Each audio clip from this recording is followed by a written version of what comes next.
I'm Robert Harrison, and I want to talk to you today about the Ultimate Quit Smoking program. Now, if you are struggling to quit, if you've stopped and started again, maybe you've even stopped or you've been smoke free for a little bit, but you feel like you're kind of hanging on, you're struggling, you're fighting the urge, or what have you.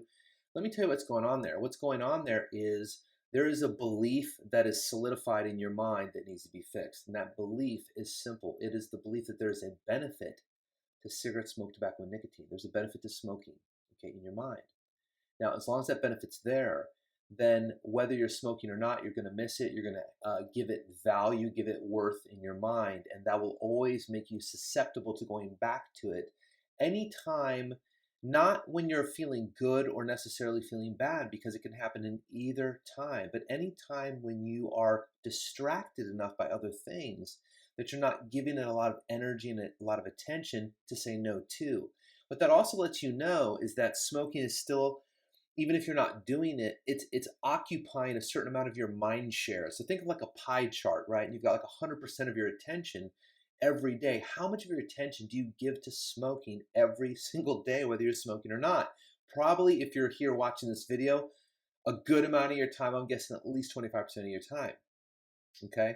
Figure out what your hourly wage is, and then ask yourself what that time is worth day after day, week after week, month after month, year after year.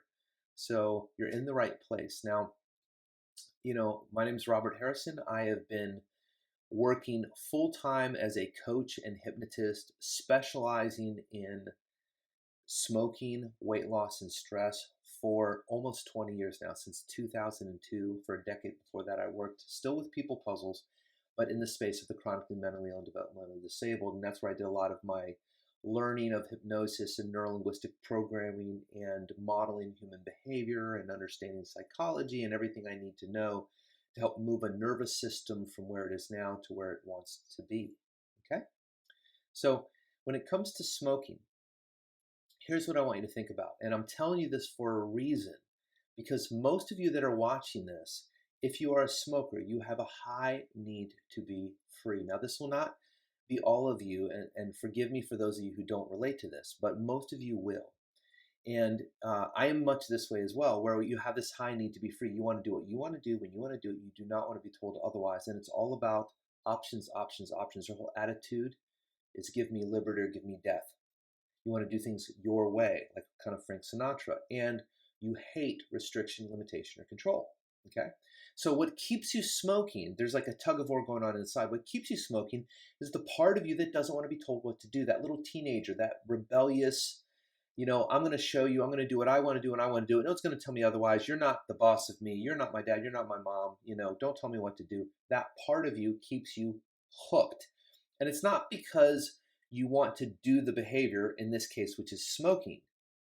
It's because you value freedom so highly that it's an imperative to you to prove to yourself incessantly and constantly, even when it hurts your own physical health, because your need to be free is more important than your need to be healthy. You would genuinely, in your nervous system, rather be unhealthy and free than healthy and a slave.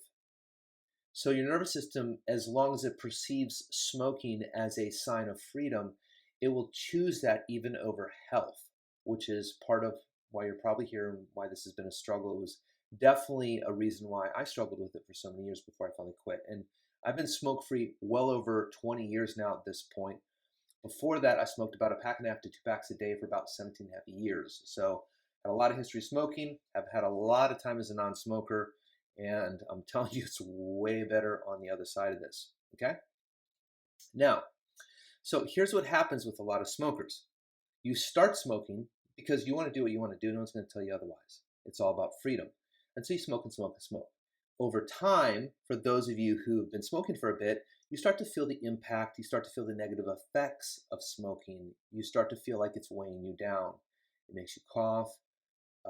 It's inconvenient, it costs money, it takes time, it makes you smell bad, it makes you have bad breath. People that love you don't want to kiss you, they don't want to get as close to you, they're a bit more repelled by you, you're considered more of a social pariah, there's less and less places you can do it. As a smoker, again, it's like 10% is generous of where you can actually smoke. And you really end up engaging in this contract where the only way you can be free to do what you want to do when you want to do it ultimately is to be a non-smoker.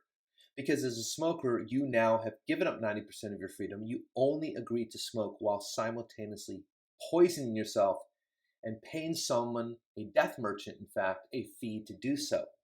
And if you are genuinely freedom, you are not going to be okay with that. So that's why I'm presenting this argument to you in this way. Because if you are freedom, this will fit your nervous system. You go, I don't want that. I'm not going to give up 90% of my freedom. And I'm not going to pay a death merchant for the right to relax and only attempt to relax while poisoning myself, which is guaranteed to not work anyway. It's like no freedom person is going to sign up for zero chances of success. And as long as you smoke, that's what your chances of success are.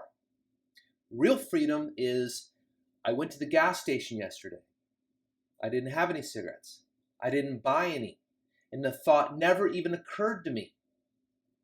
I remember one time after quitting smoking, I went to Vegas with a good buddy of mine, Rick Matthews. And we're hanging out in Vegas. We're having a great time. And at some point, I looked at him and I said, did I eat pasta? Or did I eat some bread earlier? And he looked at me and he goes, what are you talking about? And I said, well, I don't know. I'm kind of congested. I can't breathe that easily. And he goes, man, it's super smoky in here. And I hadn't even noticed it. I hadn't smoked in well over a decade at that point. But that's how far off my radar smoking had become and is to this day. In fact, the only time it even comes up is when I'm talking to you about it or helping a client quit smoking. Okay? That's real freedom. Freedom is the ability to do what you want to do when you want to do it and not be told otherwise, and have options and have upside potential and have positive adventure in your future. And that is what you're going to get when you actually quit smoking. And it's imperative to do it in a way that fits your nervous system because, again, it's like a river. Think of your personality like this beautiful river, and it's got its own unique twists and turns. So the areas in your life where things come very easy to you, you're likely addressing them in a way that totally fits your personality. So it just feels like flowing down river. It feels super easy and natural. There's very little resistance, and it feels good. But the areas in your life where you're fighting yourself, okay, they're like swimming upstream. It's exhausting, it's debilitating, it crushes your spirit, it crushes your belief in possibility, and it's exhausting and you get nowhere.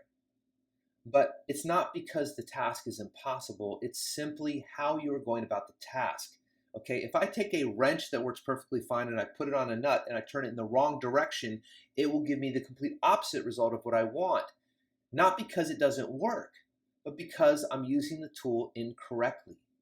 That is my job as the coach and the hypnotist, to coach you on how to use the tool of your mind to help you quit smoking in a way that actually works for you, fits your nervous system, and your mind and body accepts.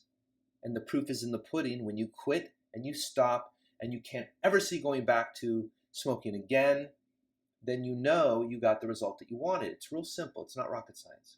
So that's what we're working on doing in the Ultimate Quit Smoking program. So I encourage you to learn more about this and either sign up for the program, watch some more videos, read some more articles, do what you need to do to educate yourself, but take control of your mind, learn how to work with your nervous system and your personality.